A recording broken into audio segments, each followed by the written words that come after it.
In the early 1980s, Morrissey emerged as one of the most distinctive vocalists and lyricists of his generation.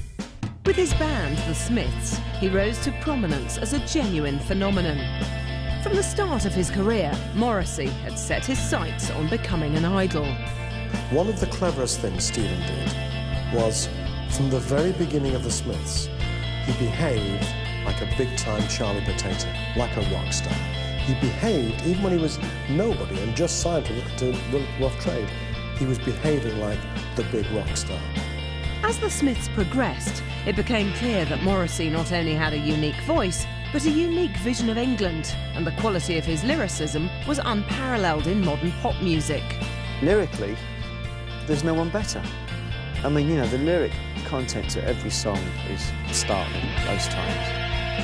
When the Smiths split, many feared that he would disappear.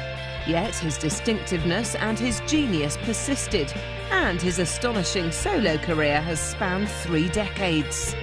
Amazing though that sounds. Morrissey, the solo artist, I think has been 3 times as long-lived as the Smiths as a band. Dismissed as an anachronism in the late 90s, Morrissey has emerged triumphant from a 7-year hiatus, back in the limelight once more.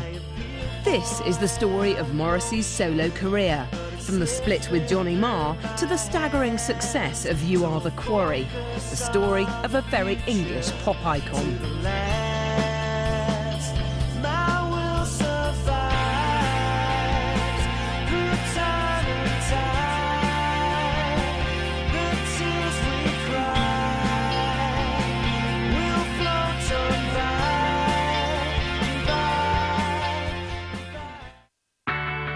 In the summer of 1987, to the disbelief of their fans and to the dismay of many close collaborators, the Smiths split. One of the defining bands of the decade, the break appeared to be due to a series of minor conflicts between singer and lyricist Morrissey and writer and guitarist Johnny Marr. Despite the public announcement of the band's separation, few thought it would endure. I just thought, it's just a little tiff, you know. Within a few weeks, they were kind of sorted it out and they would have got back together again. And I really, didn't believe it was a permanent split. I don't think it was inevitable artistically. I think it was inevitable personally. I think Stephen's very difficult, and I think John put up with it for a very long time. I think the other two would have gone with it for as long as they needed to, but I think Johnny Marr didn't need to, and I would presume that Johnny Marr, in the end, and you know, the word in Manchester was that not just Johnny, but Angie had just had fucking enough. For Johnny Marr, the end of the Smiths was a positive move. He abandoned a group in which he had essentially become the manager and which had left him physically and emotionally drained. Morrissey, however, was as distraught as his fans. I did spend the night with dear old Morrissey at his place, and he was incredibly unhappy and incredibly lost. And I really worried for him, you know, I worried for, you know, whether he was going to wake up in the morning and still be with us. And that felt very strange. Morrissey, who'd always been a very strong character, it felt very fragile, and so I had that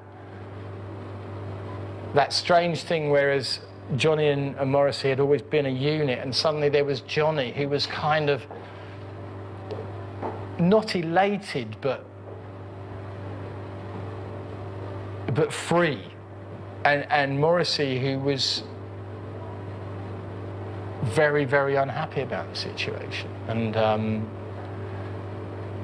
you know, you did feel that had Johnny said that he was in the Smiths, then everything would have been resolved.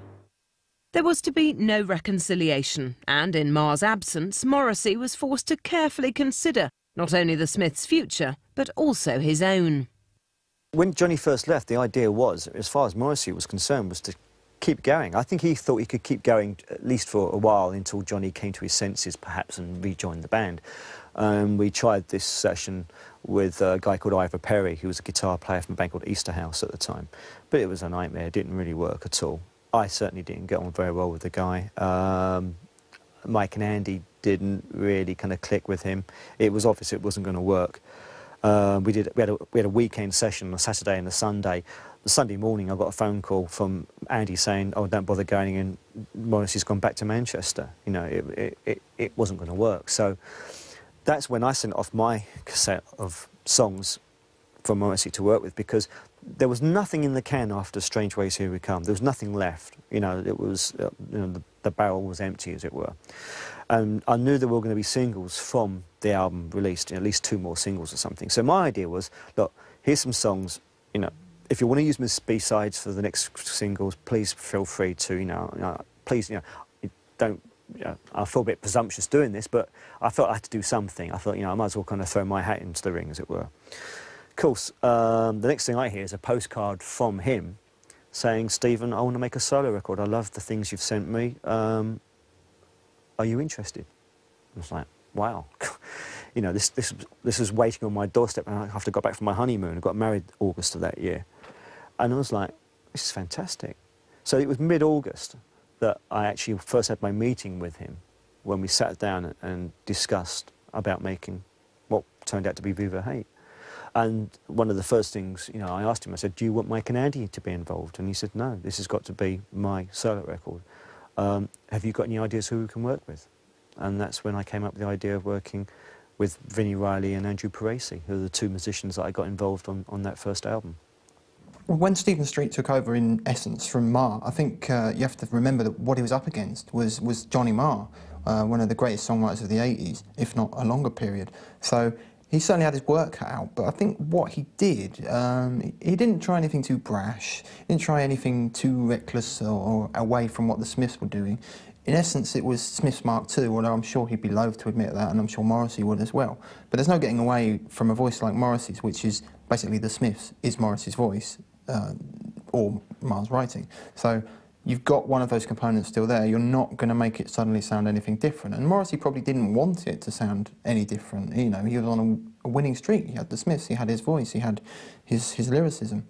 The initial bunch of songs that I sent, obviously, I was knowing that they were going to be hopefully used as B-sides, in my opinion anyway, as Smiths singles. Obviously, they were written very much in the kind of Smiths kind of mode. Having said that, Every Day's Like Sunday was on one of my original tapes that I sent him, and that dated from about 2-3 years previously. I mean, my inspiration for that one really was kind of the bass line was very much like an Echo and the Bunnymen type bass line.